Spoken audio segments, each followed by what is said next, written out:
Hi అండి. Welcome to story book audio. ఈ కథ మీకు నచ్చినట్లయితే లైక్ చేయండి, షేర్ చేయండి, సబ్స్క్రైబ్ చేయండి. ఏయ్! ఏమన్నావే? మళ్ళీ చెప్పు గంభీరంగా అడిగాడు విక్కీ. నేనేమన్నాను? నా పేరు పక్కన నీ పేరు చెప్పాను. ఇందులో పెద్ద వింతేముంది అని వెంటనే తను ఏం మాట్లాడిందో తలుచుకొని సైలెంట్ అయిపోయింది.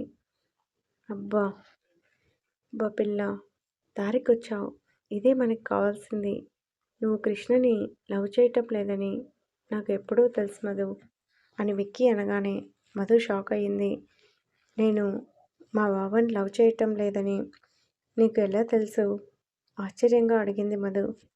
నిజంగా లవ్ చేస్తే నాతో పెళ్ళికి ఎందుకు ఒప్పుకుంటావు అని ఊపిరి పీల్చుకొని వదిలే ప్రాణంగా నువ్వు కృష్ణని లవ్ చేస్తే అందరినీ ఎదిరించి మరి తన జీవితంలో అడుగుపెట్టేదానివి అని తన రూమ్ నుంచి బయటికి వస్తూ మరి ఏం తెలియని వెల్లుల్లి రెబ్బలా నా దగ్గర యాక్ట్ చేయకే, నిన్ను నేను ఎప్పుడో చదివేశాను అన్నాడు. ఎందుకో తెలియదు కానీ ఆ మాటకి మధు పెదవులపై సన్నని నవ్వు. నా దగ్గర నీ వేషాలు కాదు మధు. విక్రమ్ వర్మ. మాట్లాడే ముందు ఆలోచించి మాట్లాడు. మీ బావ నీ మనసులో ఉంటే షాపింగ్ మాల్లో నేను చేసిన పనికి అడ్డు చెప్పవు మృదువుగా అన్నాడు. ఇప్పుడు కూడా నువ్వు సడన్గా మనసు మార్చుకుంది ఎందుకో నాకు తెలుసు అన్నాడు. ఎందుకు అని కళ్ళు పెద్దవి చేసింది.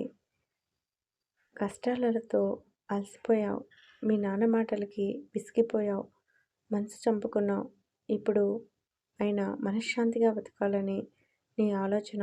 లేదంటే సడన్గా నా మీద ఎందుకు ప్రేమను పెంచుకుంటావు? నువ్వు ఎంత సైకోదానివో నాకు తెలీదా? అతని మాటల్లో వెటకారం. అసలు మిమ్మల్ని ఒకటి అడగనా? చాలా సౌమ్యంగా అంది మధు. అడుక్కో తింగరి. నా దగ్గర పర్మిషన్ దేనికి? నవ్వుతూ అన్నాడు. ఆ మాటకి కోపం వచ్చింది మధుకి. ఏంటి అడుక్కోనా? కాస్త గట్టిగానే అంది. అదే అంటున్నా అన్నాడు. ఇష్! అనవసరంగా వీడిని యాక్సెప్ట్ చేశానా? ఎప్పుడు చూసినా వంకర మాట్లాడతాడు అనుకుని. అసలేంటి మీరు ఎప్పుడు తిన్నగా ఏదీ మాట్లాడరా? సూటిగా అడిగింది మధు. తిన్నగా మాట్లాడితే నీ మొగుడిని ఎందుకవుతాను? వంకరగా సమాధానం ఇచ్చాడు. దేనికి సరిగా సమాధానం ఇవ్వవా నువ్వు? అందరి దగ్గర ఇలానే మాట్లాడతావా? కోపంగా అడిగింది మధు. ఆమె మాటలకి నవ్వుకొని అందరి దగ్గర తిన్నగానే ఉంటాను. నీ దగ్గరికి వచ్చేసరికి నాకు ఒళ్ళు తెలియదు. ఇటు చుట్టూ ఉన్న ప్రపంచం కూడా తెలియదు. ఎందుకో తెలియదు తింగరి. నిన్ను చూస్తే నాకు అదో మాదిరి. ఎలా ఉంటుందంటే నాలో ఉన్న వెటకారం 10 రెట్లు అవుతుంది. నీలో అంత విషయం ఉంది మరి. మాట్లాడుతూనే బయట గార్డెన్లోకి వచ్చాడు విక్కీ. లోపల సునంద, జగదీష్, మహా విక్రమ్ ముఖంలో నవ్వు చూసి ఆనందపడ్డారు.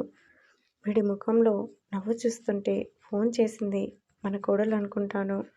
భర్తకి భోజనం సర్వ్ చేస్తూ అంది సునంద. అవును, ప్రపంచంలో ఉన్న ఆనందం అంతా వాడి ముఖంలో ఉంది. అమ్మా, మధు యాక్సెప్ట్ చేసింది కదా, ఇంకా మా అన్నగారికి పూనకాలే అని మహా అనగానే నవ్వుకున్నారు. నాలో అంత విషయం ఏముంది విక్రమ్ గారు? తెలియక అడిగింది మధు. ఏముందంటావేంటి? ఫస్ట్ నైట్ నా రూమ్లోనే కదా ఉంటావు. అప్పుడు నీకు అన్ని విషయాలు అర్థమయ్యేలా చెప్తాను. ఇప్పుడు చెప్పాను అనుకో, నీకు నిద్ర పట్టదు, నాకు నిద్ర పట్టదు అని విక్కీ అనగానే మధు ఆలోచనలో మునిగింది. మధు మృదువుగా పిలిచాడు విక్కీ. ఏంటండి? ఏ ఆపు అండి గిండి. ఏంటి మూసుకొని ఏమండి అను. ఎన్నిసార్లు చెప్పినా ఆ బుర్రకెక్కదా అని చిరుకోపంగా ఆమెను తిట్టి, చూడు, రేపు 10 గంటలకి నువ్వు నా రూమ్కి రావాలి అన్నాడు. ఏంటి? షాక్ అయింది మధు. హలో పాప, షాక్ అవ్వకు. పసుపు రాసే ఫంక్షన్ మీ అత్తమ్మ ఇంట్లోనే కదా జరిగేది. కాబట్టి ఫంక్షన్ అవ్వగానే నా కొంపకి తగలడు. కాసేపు ముద్దాడుతాను అని విక్కీ అనగానే మధు కోపంగా ఫోన్ కట్ చేయబోయి అంతలోనే ఆగి తలకట్టుకుంది. నేను అలాంటి పనులు చేయలేను. అయినా పెళ్ళవకుండా కలవటాలు, మీటింగులు అలాంటివి నా దగ్గర కుదరవు. రేపు నేను గుడికి వెళ్ళాలి విక్రమ్ గారు. ఉంటాను. నాకు నిద్రొస్తుంది అని ఫోన్ కట్ చేయగానే విక్కీ ఉసూరుమంటూ అక్కడే ఉన్న చైర్లో కూర్చొని నవ్వుకున్నాడు. ఏంట్రా ఇంకా అవ్వలేదు మీ కబుర్లు అంటూ పక్కనే ఉన్న చైర్లో కూర్చున్నాడు జగదీష్. బాబాయ్ ఏదో సరదాగా ఫోన్ చేశాను. ఈరోజు చక్రి ఏంటి కనీసం ముఖం కూడా చూపించలేదు. ఫోన్ జేబులో పెట్టుకుంటూ అడిగాడు. ఎక్కడ ఖాళీ ఉంది చక్రికి? ఇటు ఫ్యాక్టరీ బిజినెస్ పనులు సరిపోతున్నాయి. పాపం మధ్యాహ్నం ఫంక్షన్కి వచ్చాడు కానీ కాసేపు కూడా ఉండలేదు అని జగదీష్ అనగానే విక్కీ నవ్వుకున్నాడు. విక్కీ, నీ ముఖంలో ఆనందం చూసి చాలా రోజులైందిరా. నువ్వు ఎప్పుడూ ఇలానే సంతోషంగా ఉండు కొడుకు తలనిమురుతూ అన్నారు జగదీష్. నేను ఎప్పుడూ హ్యాపీగానే ఉంటాను నాన్న. కానీ అమ్మ, నాన్న, అన్నయ్య అందరూ ఉంటే ఇంకా డబుల్ హ్యాపీనెస్ ఉండేది కదా బాధగా అన్నాడు. అవును, కానీ ఏం చేస్తాం, ఆ దేవుడు తొందరగా తీసుకుని వెళ్ళిపోయాడు అని జగదీష్ అనగానే అప్పటికి వరకు ప్రశాంతంగా ఉన్న విక్కీ ముఖంలో కోపం ప్రవేశించింది. అది జగదీష్ చూపుని దాటలేదు. నానా ఏమైందిరా కంగారుగా అడిగాడు జగదీష్. ఇప్పటి వరకు మీ దగ్గర ఒక విషయం దాచాను బాబాయ్. అన్నయ్య యాక్సిడెంట్లో చనిపోలేదు, ఎవరో కావాలనే చంపారు అని విక్రమ్ అనగానే జగదీష్ షాక్ అయ్యారు. ఏంట్రా నువ్వు అనేది నమ్మలేక అడిగాడు జగదీష్.